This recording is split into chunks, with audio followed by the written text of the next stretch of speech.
All right, let's see. Ready. Hey, ladies and gentlemen, welcome back. Welcome back. Not going to be joining us today. Uh,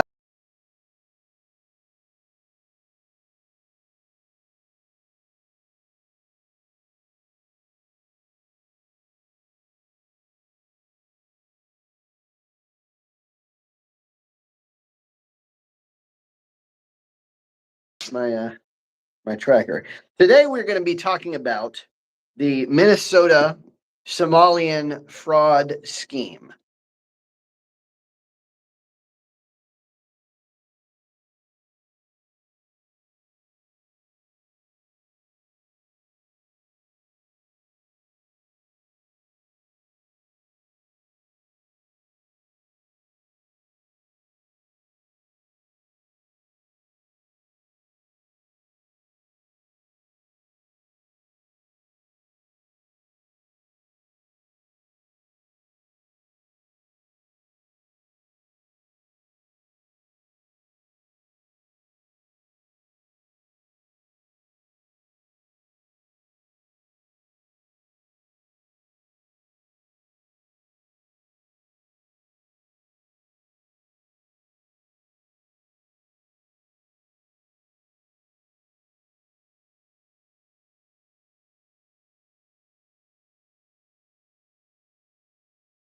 Will reimburse for those, of course, right? And it doesn't take a genius to figure out how easy this is to manipulate or to defraud.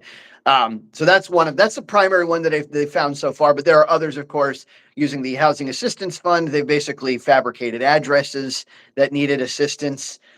Using the Autism Treatment Program, they basically would find families and go out and say, "Hey, look, can we use your child as an autistic child? We're going to call them autistic, put them on our roster." And then they get, of course, reimbursed from the government, again, subsidized for that, right? Obviously, this is a group of people who are preying on the most vulnerable in the community and getting away with it, taking our taxpayer money to do it. Now, uh, obviously, hey, Spartacus, come on in, welcome.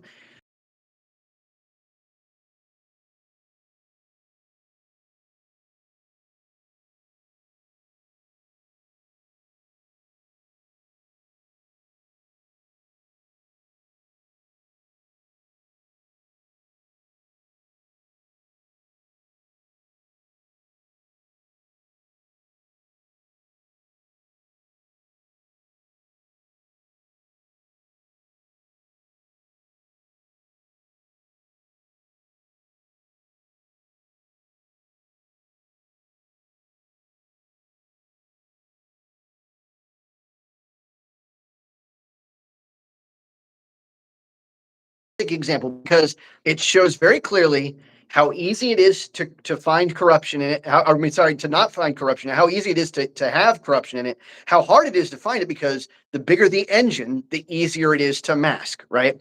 Plus, recently, and most recently, this is the news that came out basically in the last 24 hours.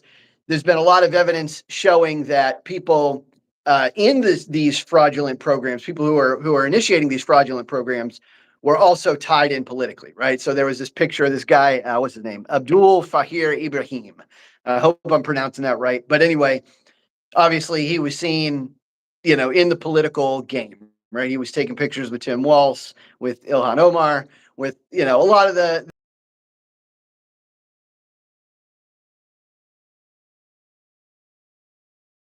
did the max to each of their campaigns. He donated the max.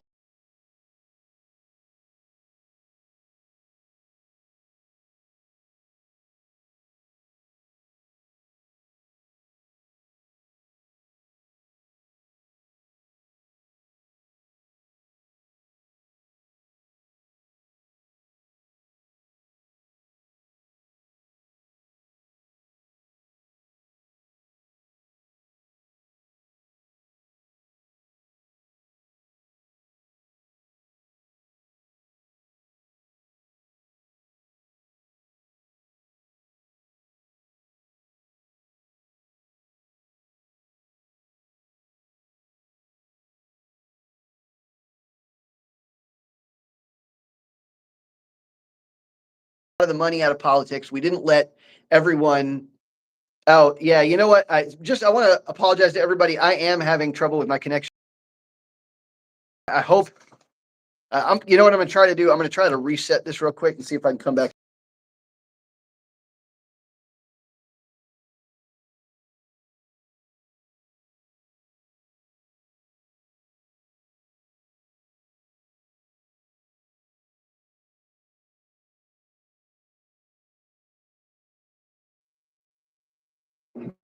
All right, I'm back.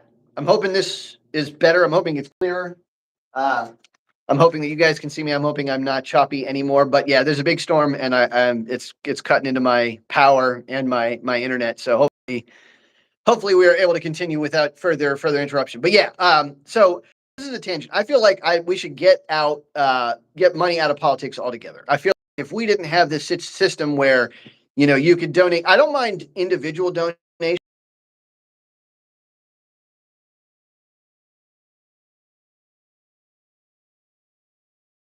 An unlimited reservoir, that's cheating. That's cheating the system. Not only that, like it keeps us locked in this two-party system because only the Republicans and the Democrats can do that. Like independents can't do that.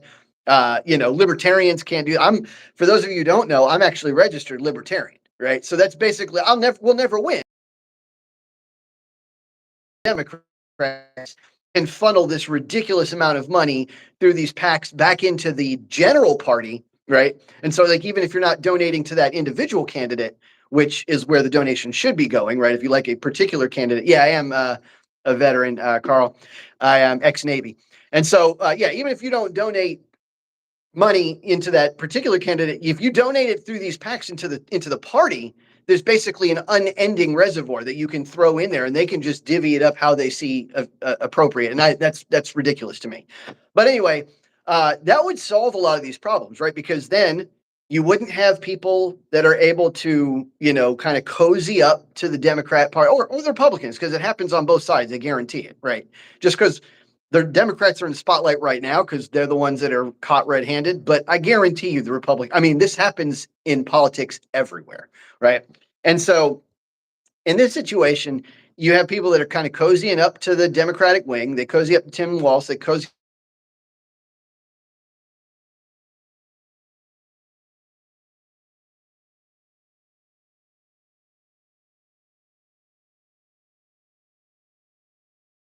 an unending reservoir. And so, of course, even if Tim Walz or Ilhan Omar knew of this scandal, knew of this fraud, chances are they're just going to be like, let's just pretend like it doesn't exist. Because why look somebody, why hunt after someone that's helping out your campaign?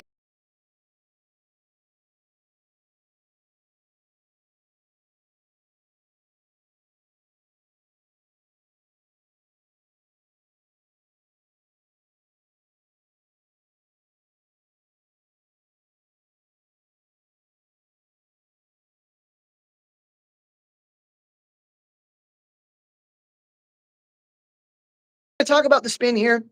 And some of this stuff is like, obviously it's just drawn up, it's trumped up garbage, and it's, designed to fearmonger. But some of it is just like this in particular, this guy, there's no way he should have slipped through the cracks. No way. And like he got this temporary protected status for like 10 years.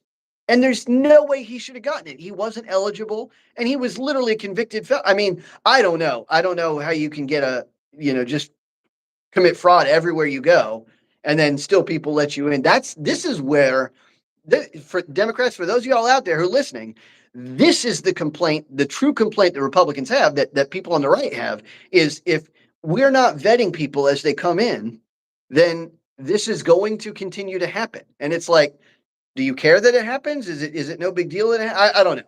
Anyway, so yeah, so there's a question as to whether or not the Democrats knew about this. It's possible. It's also possible that they didn't want to know, and so they deliberately tried not to know. That's probably the most likely, if I had to guess, right? But either way, I'm skeptical.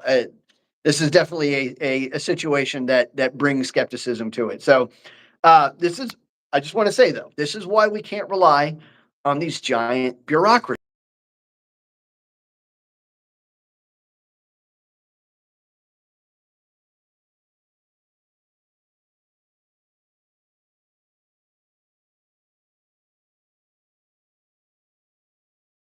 economic system. And I'm gonna talk about this because I really feel like this bears mentioning. You've probably heard the words communism is perfect on paper. It is.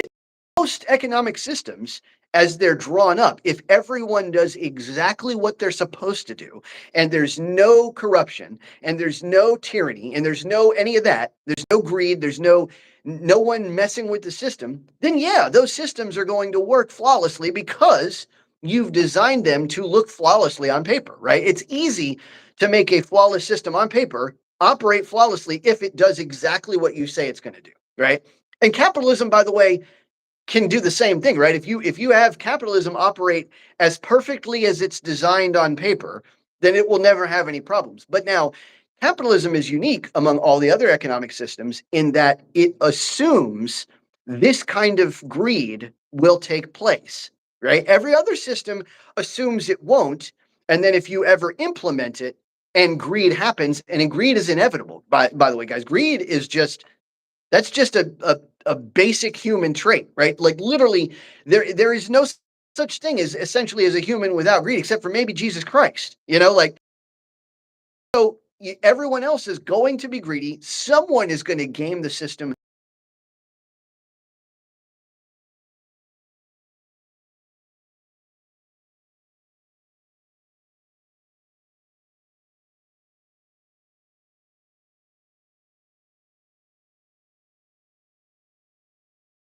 paid socialism, right? We haven't done the most idealistic form of socialism. And of course we haven't, because that form doesn't exist. It can't exist in real life. Now, capitalism, however, on the contrary, you can essentially have a version of capitalism that, even though it's not idealistic, it essentially works for everybody. Now, it takes a lot of tweaking. I believe in a balance, right? So I believe personally in a capitalist base with some regulation to make sure that competition continues. That's me personally.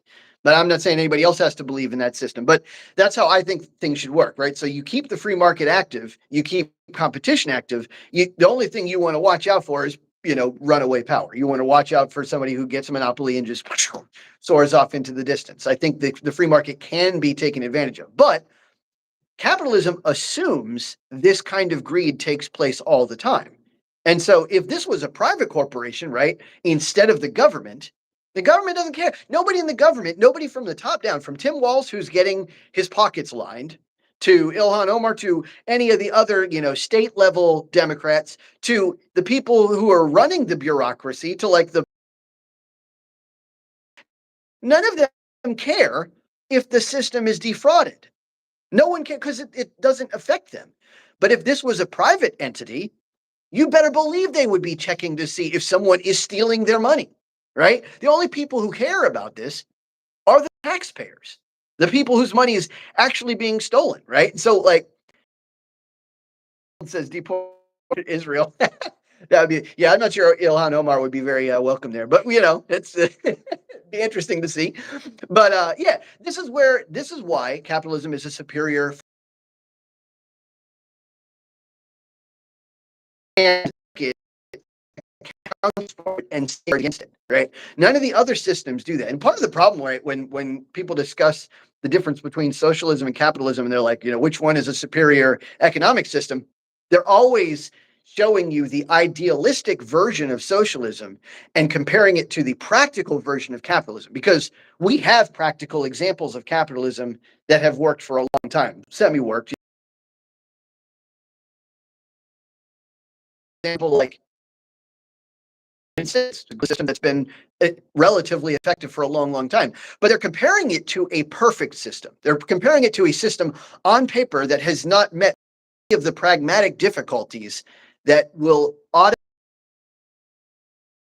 the economic system.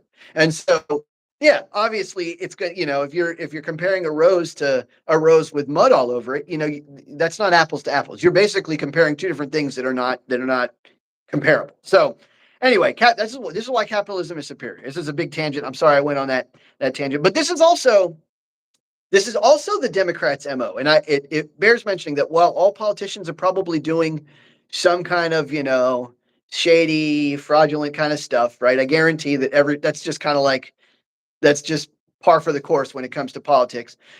The Democrats in particular like to abuse this type of system, this bureaucratic type of system, right? That's their MO. That's what they did with USAID.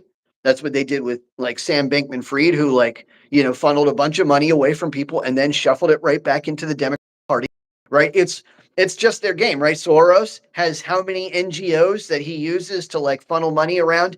This is why on the Democrat side, it's a little bit, sneakier. It's a little bit like harder to find, right? And everyone acts like that's better, right? Everyone acts in the media, they act like it's better because every time a Republican gets caught red-handed, it's just so blatant and it's obvious. And they're like, see, the Democrats don't do that. And I'm like, yeah, but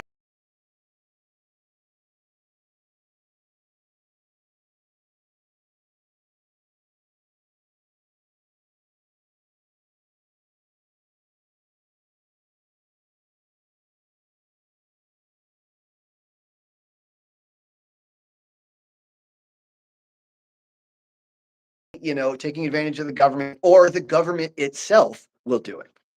Now, one thing I want to discuss is Trump's rhetoric on this matter. Now, Trump, as most of you know who watch this channel, I'm not really a Trump fan, right? I will not take away from him the successes that he's had. He's had some successes, he's had some failures. His rhetoric is one of his worst qualities. Always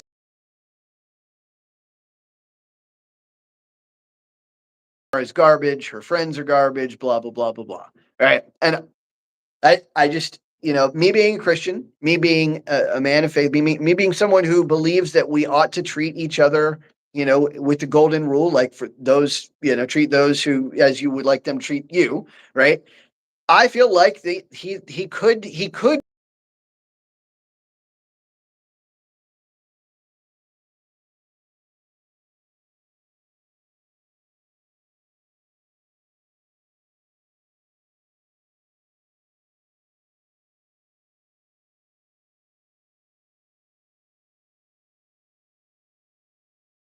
do it and he could turn this into a positive thing. Now, of course, it's not going to be positively received, right? No matter what Trump says, it's not like Tim Walz or Ilhan Omar are going to like say, "Come on, sure, come help us audit." They're not going to do that. That's ridiculous. But that's why I think it would be even better.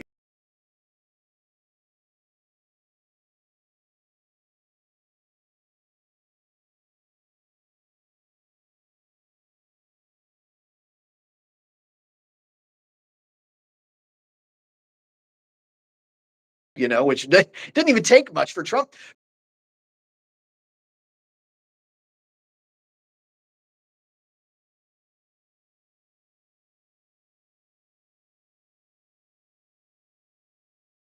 Play it would be nice. Anyway, that's just me. But yeah, now Steve Miller has had a slightly more refined rhetoric throughout this whole process. But even Stephen Miller on the right,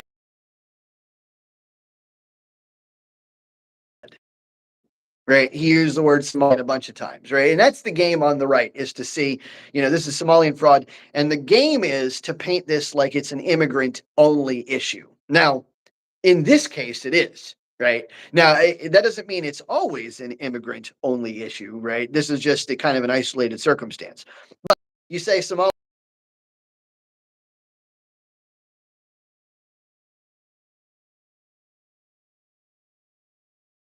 or the magical problem because if you out of the I think 87 people that were indicted for this, 80 like 79 of them were actually Somalians. So I don't know, I mean, it seems like it's an apt way to describe it. I don't know a better way to describe it. I mean, you could call it the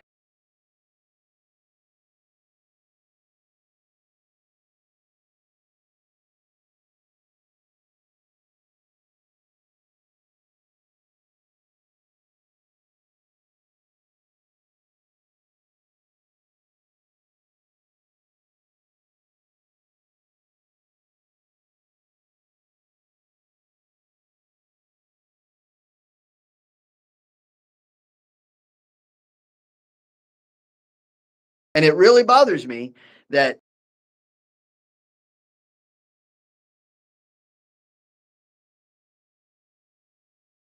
or if they do, they somehow slipped through the cracks. Like that guy Abraham, somehow they did the background check, found out that he was no good, ordered him deported, and he's still here. So I don't get it. I don't know exactly where we're missing the ball, but we're missing it somewhere. So now, one of the things that Steve Miller said is that 75% is on, which I haven't had a chance to vet that statement. I haven't had a chance to fact check it. So don't take my word on that yet. That's just something that Steve said. But if that's true, that is a little bit telling, right? Like we definitely need to find a way to get.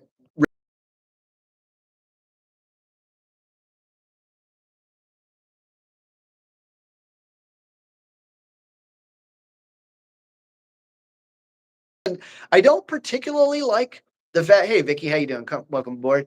I don't particularly like the fact that when refugees like this come over, that they're all siphoned into a single.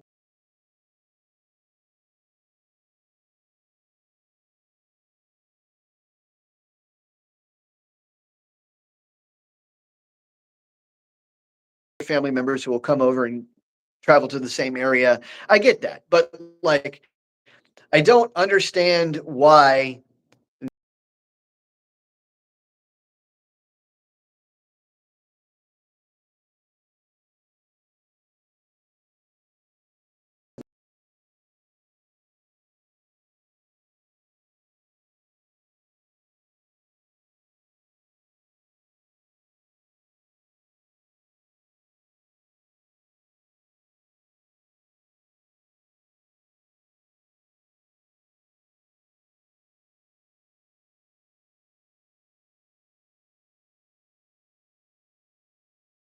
A better way to describe. Maybe somebody out there who is listening can tell me what a better way to say it would be, like a Minnesotan. Either way, no matter what I say, it's going to be singling out a group, even though I'm not indicating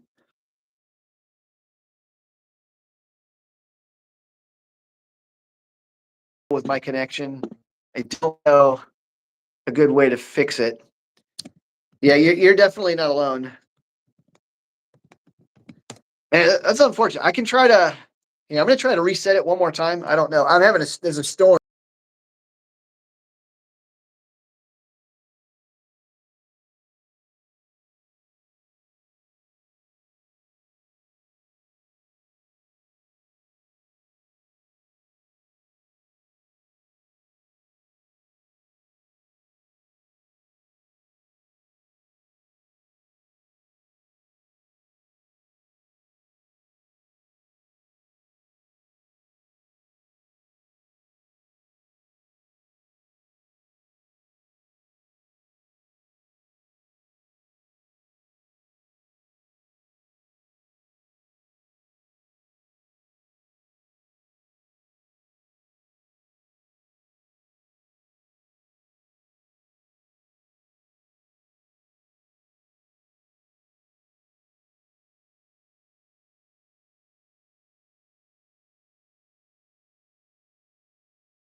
All right, can you guys see me now? I think I'm back. Maybe. I don't know. Anyway, you got man. I still think I'm frozen, aren't I? I don't know. Can you guys see me? Or am I? Or yes, I'm frozen.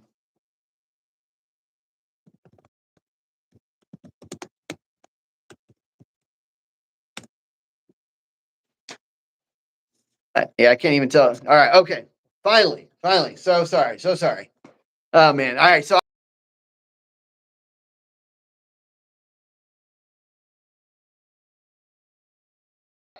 man, it does not like me. It's still choppy. Yeah. What is going on tonight? If it's my connection or if it's maybe I. Oh man, that's unfortunate. Let me see. Well, anyway, look. Oh my God. Again.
All right.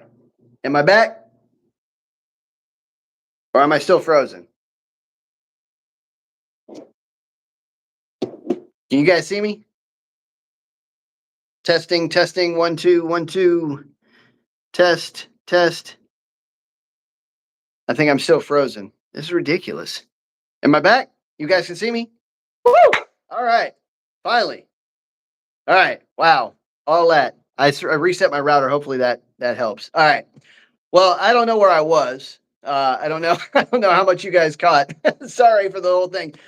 But anyway, a brief summary. We're talking about the Somalian fraud scandal, and where I was personally talking, I was saying that this is my weakness. I don't know. I don't know the good way to tiptoe around topics like this and speak tactfully, right? So I would just describe it as a Somalian fraud scandal. I don't know a better way to say it. Now, if you guys can think of one, great. But anyway, I figure it. If I say, Somalian fraud scandal, people's mind goes to Somalia bad. If I say Minnesotan fraud scandal, people's mind goes to Minnesota bad. Anyway, I figure it. Anyway, I produce a caveat.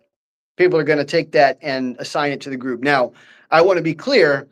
I don't believe in group punishment. I don't believe in group responsibility, right? So I believe that individuals are responsible for their own actions and only their own actions, right? I don't believe that they're responsible for their friends' actions. I don't believe they're responsible for their family's actions. I don't believe they're responsible for their ancestors' actions. For those of you out there who are critical race theorists, that's garbage. I don't think that they're responsible for their community's actions or their, nephews or cousins or whatever. I don't think they're responsible for anybody else's actions, not their race's actions, no one else but themselves. So, all right, woo, all right, thank you. I think that's resetting the router did it finally. So yeah, I believe that people are responsible for themselves, and that's it, right? Now, there is a point at which I think it becomes culturally interesting to investigate like percentages, but that doesn't mean that you take that trait and assign it to the whole group, right? So, for example, let's say I find out that this is the classic one, right? More African Americans are in jail in America than Caucasian Americans per capita, right? That doesn't mean that I would take that and say, oh, African Americans are are criminal. That you can't ever take that next step and assign that trait to the group, right? All you can do is use the stats as information. That's it. That's all you can do, right? And so the same thing here goes with the Somali group. I don't know what percentage of the Somalians are actually guilty for this fraud. I know that it's more than just the 79 indicted because a lot of these frauds incorporated kickbacks. A lot of these frauds incorporated like some kind of like contribution from the person, from the recipient, right? So like, for example, a lot of the autism, what is it called? Autism Treatment Program Fund recipients, they would come and say, "Hey, will you let us use your child as a person on our roster?" They'd say yes. They would get a kickback, right? So that to me that puts them in the mix. That's part of the fraud, right? Now, if you're willing to accept a kickback for something that you know to be false, for something that you know to be fraudulent, and then I mean, these people aren't dumb. They know what's happening. They know that there's going to be, they're going to be used by. Oh, hey Maverick, how's it going? My name is Eddie from Common Mansplaining. Welcome aboard. Good to have you. So yeah, I mean, these people know what's happening. If you're being offered a kickback to pretend that your child is something that it isn't, I mean, it doesn't take a genius to know what's going on, right? So to me, that puts you just as guilty, right? You're willing to lie to get money. That's it. You're defrauding. And so meanwhile, but meanwhile, you can't just take that and say, "Oh, Somalians are bad," or "Somalian refugees are bad," or so you can't apply that trait to the entire group. It's just each individual that's responsible for their own fraud. That's it. So, what now? I've never been good about like saying things in a way that will indicate that unless I go into that detailed clarification that I just did. I would just use shortcuts just like Steve Miller did. I would say this is the Somalian fraud scandal. So, but yeah, now, meanwhile, on the other side of the spectrum, on the Democrat side of the spectrum, they'll, of course, use alternate propaganda to try to downplay this whole situation, right? So they're going to say things like, oh, this fraud's been going on for a long time. It's not just us, which to me, that doesn't, I don't even know why they would use that argument, but I've already started hearing people say, oh, this has been going on since 2018 and 2000. Like, you're just telling on yourselves. You're just saying that you failed to catch it for longer. That doesn't make any sense to me. But I mean, I'm not a Democrat strategist, so I don't know who's telling them to say these things. Another one they'll do is they'll say, the classic one is they'll say exactly what I just said. They'll say, "Oh, this is a racist thing. This is a xenophobic thing, right? You're coming down on all Somalians," and I don't hear that right now. I haven't even heard Trump say that, even though Trump would be the kind of guy who you would expect to say something like that, even though he doesn't really mean all Somalians, but he would be the kind of guy that says something stupid that would encompass more people than are actually guilty, right? But meanwhile, I haven't even heard him say that. I've just heard him say, him attack Ilhan Omar and say Ilhan Omar is garbage and her friends are garbage. Those are the kind of things that Trump said. Steve Miller's been very, very precise. He said, look, this is a Somalian group that's mostly Somalians that have been defrauding people. He specifically carved out the caveat saying that, no, this is not every Somalian. It's not every refugee. It's just the people who are defrauding. So I don't know. I don't know what you want us to do, Democrats. That's just, those are just the facts. Now, I mean, don't get me wrong. This is not limited to Minnesota. It's not limited to Somalia. I would be willing to bet that this kind of welfare fraud is going on everywhere. I'd be willing to at least to a lesser or greater degree, depending on where you are, which is why this makes the system bad. This is why the federal government shouldn't be in the handout business. And I don't know how many different ways I can say it, but they shouldn't be in the handout business. Now, so Spartacus, yeah, this is a great example of what I hear from the left. They say Trump wants to use it as a fear factor. I haven't gotten that from this particular incident much. He uses other immigrant incidents as a fear factor a lot. Although this one has kind of been a little bit different because of the way that it's played out, because I think this has been more of an attack on Minnesotan Democrats. Like, Trump likes to attack elites first, right? Then he likes to attack immigrants kind of second. So if he can attack like a specific Democrat, that's like his first target. Now, but of course, that's the counter propaganda from the left. They're going to say this is fear mongering, right? This is like telling everyone that immigrants are bad and that Somalians are bad and stuff like that. I really don't get that from this. And I mean, I think if we're all honest with ourselves, when someone says something like, Somalian fraud scandal, we should be able to parse that. We should be able to like separate the fact that, we're using a word to describe a fraud, and yet we're also not individually assigning that guilt to every Somalian on earth, right? Obviously, that's not present. Now, if you're ever unsure, right? If someone ever says something like that and you don't know where they're going with that or where their mind's at, my best advice is to ask.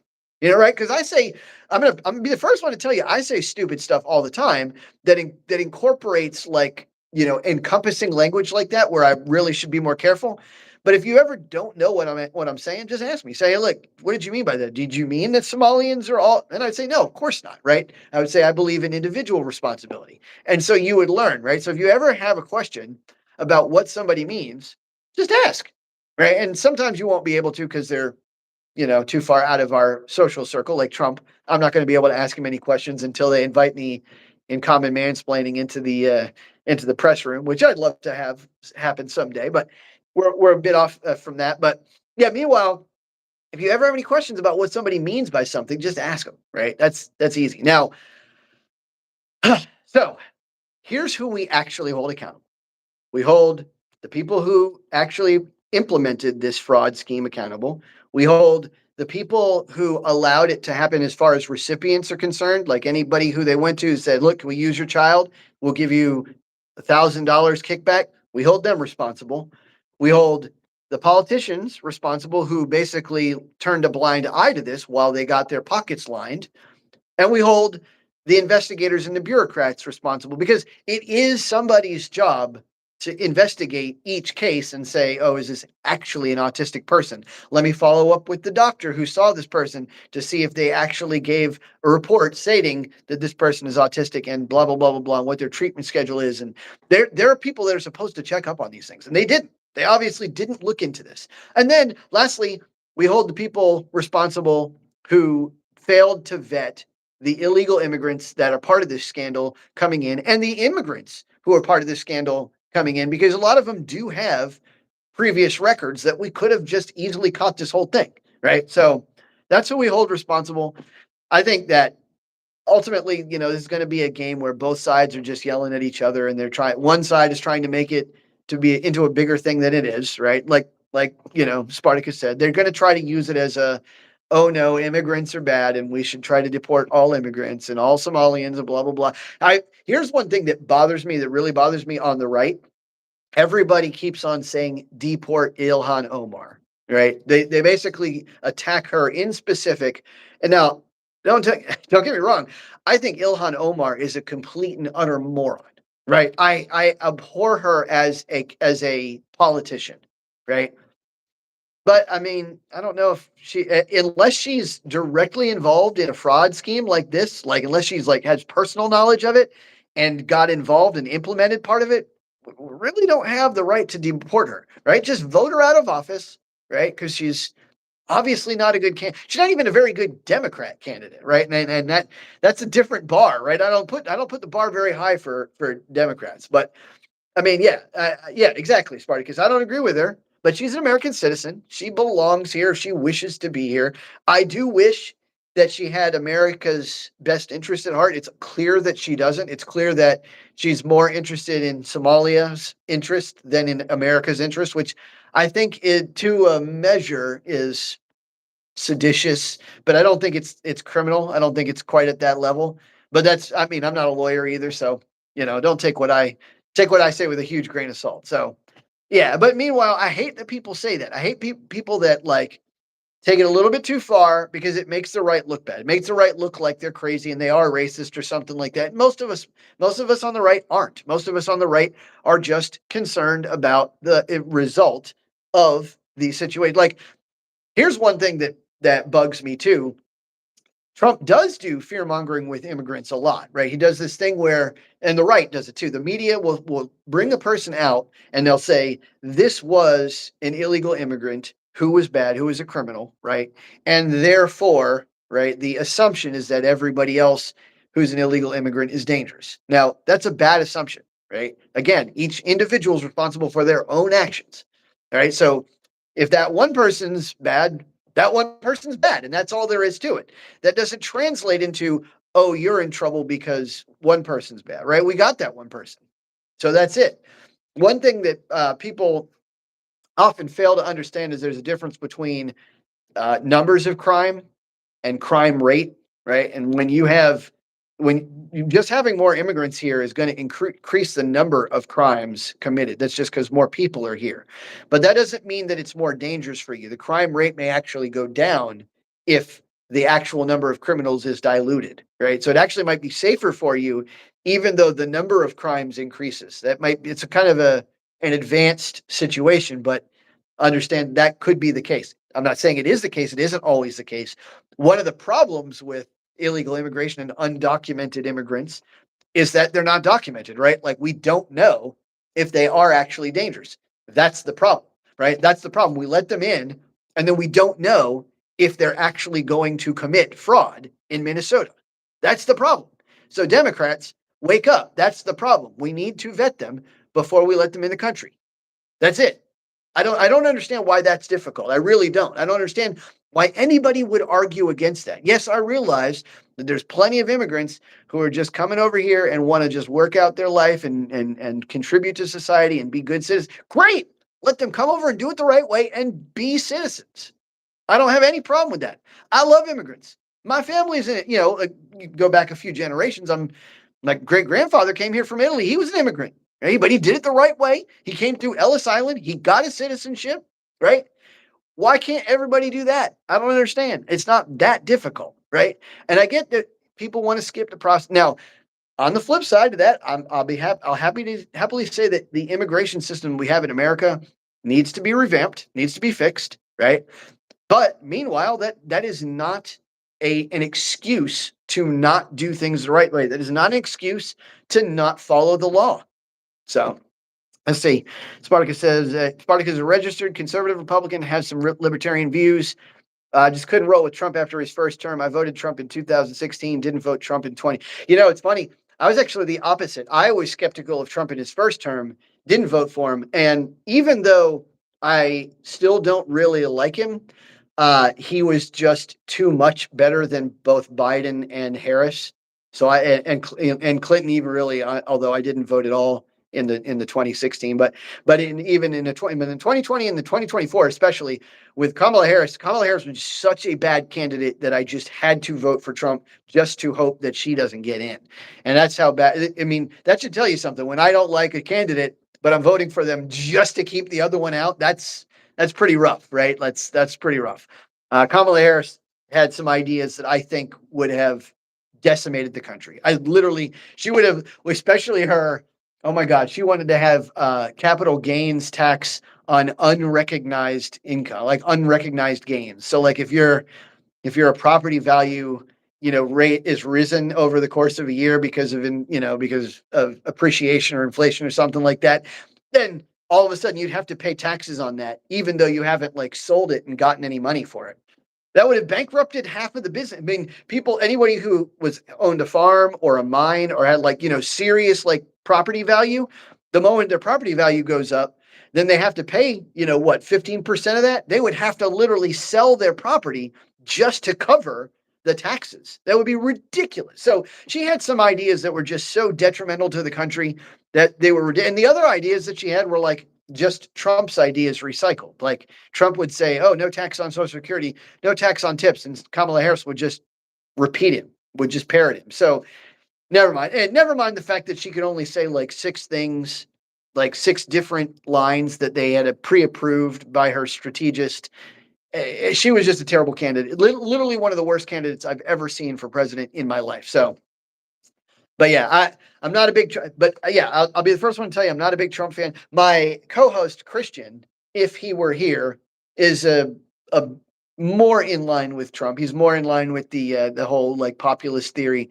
I'm more of a traditional conservative, so some of populism fits in with that, some of it doesn't. So right, Trump to me is not a very conservative politician in the traditional sense. Right, to me, he's actually kind of progressive in a couple of ways. So in some way, socially, some ways he's conservative. So I'm with those. I thought Doge was one of the best program ideas that I had ever heard. Right. I thought Doge, I was truly happy when they announced it. I was truly happy when they said Elon Musk was going to run it. And this situation that we're looking at here with the fraud in Minnesota, this is exactly what Doge was supposed to catch, is this kind of fraud and abuse, to do these kind of audits. And here's what really upsets me. After Doge came in, and even though Doge didn't really get to roll with the steam that I had hoped that it was going to, it was still a good program for a while it lasted. I mean, it's still going on technically, but what I wish had happened is that every single state had looked at that, seen that example, went, wow, they caught lots of fraud and abuse. They saved money on contracts that were overvalued or out of date or blah, blah, blah. I don't understand why every single state wouldn't immediately enact the exact same thing, right? I would do that if I were governor in a heartbeat. I would say, oh, wow, first thing we're going to do is, in business, right? I was a business manager for a long time. And in business, that is exactly what you do every single time there's turnover for a manager, right? The moment you come in, you move a manager from one store to another or one district to another, the very first thing they do is audit everything. Everything, because you want to come in on a blank slate. You want to come in and say, this is what I had when I got here. This is what I take responsibility for. This is what the other person before me lost and screwed up. And this is what I need to fix, because that I don't understand why the government doesn't work like that. It doesn't have to be run exactly like a business to know that that is just a phenomenal business practice and a great government practice too. Why don't we do? I don't understand. And right now, that in the federal level, we haven't passed an audit in the Department of Defense, and I don't know how many. Like that's insane to me, right? Every one of these things should be audited almost like at least yearly, at least, right? And then we know what we've got. We know where we're losing stuff. We know where people are, you know. Yeah. Spartacus said they said they would save 2 trillion. In reality, I think it was closer to 300 billion, but still, yeah, nothing close to what they said they were going to say. And you know what? It really bugged me that Trump said that Elon Musk was going to run this thing. They brought out the chainsaw, and I was like, oh yeah, all right, we're finally going to cut down some bureaucracy. But the truth is that this is where the uniparty shows up in our country, right? The truth is nobody really has the stomach for cuts. That's the sad truth of the matter, right? And yeah, absolutely. And Doge actually they did. It's even worse, Spartacus. They did go to Pentagon and they just didn't do very much. They like showed up, had a meeting. I think they found a couple of contracts and that was it. I'm like, there's no way that was all the waste you found in the Pentagon. There's no way. There's no way. But that was it. They just like sort of breezed through and it was very disappointing. Doge to me has been a huge disappointment because it was a great idea and we should have implemented it nationwide, every single department, every single state, we should have like just gone through and leveled. I was with, Elon Musk and Vivek Ramaswamy. We should have gone down to like 2/3 of the bureaucracy just like carved out. And then that would have been a little bit too much. And then we could just add it back. I mean, you can always add bureaucracies back in. It's kind of like cooking, right? Like you can always put more salt in the dish, but after you've put too much salt in the dish, you can't really take it out very well, right? Like it's hard. So like I feel like bureaucracy is just like that. You can always add more bureaucracy. It's easy. But taking it out is very, very difficult. So like that's where you got to come in and just take it with a rake, just rake it all out. But what do I know? I'm just a humble businessman, humble commoner. But yeah, but I mean, yeah, Doge was a great idea. I really wish we would do that. I wish every state would just look at their stuff. Right now, I live in Florida. I used to live in North Carolina. I moved to Florida, and I got to be honest, for all the crap that people give Ron DeSantis, he runs a heck of a ship. He does. He's a good manager. I don't think much of him as like a leader, right? I don't think of him as like a very charismatic guy. I don't think of him as the kind of guy that would really like stir the masses when it comes to being like a president, like he tried. I just don't see that kind of person in him. But man, he's a good manager. He knows his stuff. He runs a good ship here. So like, I look at the way that Florida is run, and it's tight. It's tight. I can't lie. It's tight. Now, are there some complaints I have? Sure. I've got plenty of complaints. I got plenty of things that, there's always going to be room for improvement. There's always going to be, you're never going to please everyone, right? But I got to say, he runs a good ship as opposed to someone like Gavin Newsom or Tim Walz, who are up to their, eyelids in fraud and abuse and scandal after scandal after scandal and failed program after failed program. One of the things that drives me nuts is like they'll have all this fraud and abuse, and then the first answer I hear from the left is, "Oh well, red states take more federal funding than blue states," as if that's like some kind of like gotcha, right? That's like a very classic thing. They'll show you like, "Oh, look at all the federal funding that red states take." First of all, people don't realize that includes like everything. Not just like welfare, right? So that includes like things like salaries for federal employees, military bases, equipment. It includes everything. So it really doesn't mean anything, right? If you were to tell me, Virginia owes more to the federal government's federal funding than North Carolina does because Virginia has more bases, I'd be like, so? Like it doesn't. The part of this is where the federal government has decided to allocate resources, and part of it is we have too much welfare. That's something else, and almost all of that welfare, all of those handouts that go to those red states go to blue cities in those red states. So I think that's a stupid comeback. Right? It doesn't make any sense to me. But what do I know? Right? Again, what do I know? Just once. When something like this happens, these fraud scandals come in and we catch it and we've realized that somebody's, caught red-handed, got with their pants down. They didn't do the proper vetting. They didn't catch these in audits like they were supposed to. just once, I wish that that side would own it and just say, look, we messed up. We could have caught this. We didn't. We could have vetted them when they come in. We didn't. We could have done an audit to make sure that this kind of thing wasn't happening. We didn't. We own this mistake. We're going to get better going forward. You know, that kind of person that owns their own faults and says, this is how we're going to fix it. That's the kind of politician that I think of as a solid manager. And it almost doesn't even matter what their policies are at that point. Cause I'm like, look, this is a person with integrity. This is a person who's going to try to clean up, and I would back somebody like that faster than I would back somebody who just happens to agree with me ideologically if they're just going to be a lousy implementer, a lousy manager, and they're just never going to cover their butt, right? Like, I wish in politics that they could do that. I wish they could just say, hey, these are the faults. This is where we screwed up in the past. This is what we're going to do to improve in the future. I'd be like, sold. I will gladly back somebody like that. Like, people ask me, like, well, if you didn't want Trump to be president, if you're not a Republican, if you're registered libertarian, who would you vote for on the left? I said, well, like someone like a Stephen A. Smith isn't bad, right? RFK Jr. was okay, but he was like kind of kooky, but it is what it is. But like a Stephen A. Smith, I might get behind that if he says the things that I'm looking for, like that. Like, this is where we screwed up. This is how we're going to improve.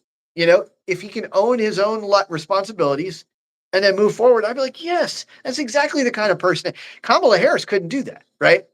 Biden couldn't do that. They were only going to give you the politician's answer. They're going to give you like the typical strategy saying either it's the person before me's fault, right? Like Trump, to say it's Trump's fault from before me, or even though they've been in office for like 4 years, right? And they have had a chance to address it, they'll say, oh no, things are going great. Those are the two answers you usually get from politicians. Either it's the person before me who screwed up, or, oh no, things are actually going great, gaslight, right? Like that drives me nuts. So we know where we screwed up here. I would just once love to see somebody say, look, we messed up, and heaven forbid, hey, Trump, we messed up. Can you help us with audits? That'd be a great olive branch, right? They'd be like, reach across the aisle, say, hey, look, can you guys send some of your financial Doge team over to help us take a look? That'd be great, right? That it's never going to happen, right? I'm an idealist and I'm just dreaming right now. It's never going to happen, but it'll be great. Anyway, guys, I'm so sorry about the technical difficulties today, and I'm actually in a bit of pain, so I'm gonna call it a couple minutes early. But thank you so much for watching, and hopefully we'll have our technical difficulties sorted out by the next time, by Thursday. So, but we'll catch you next time on Common Mansplaining. Please like, share, and subscribe. Tell both of your friends about us, and we'll rock and roll. See you next time. Keep it common.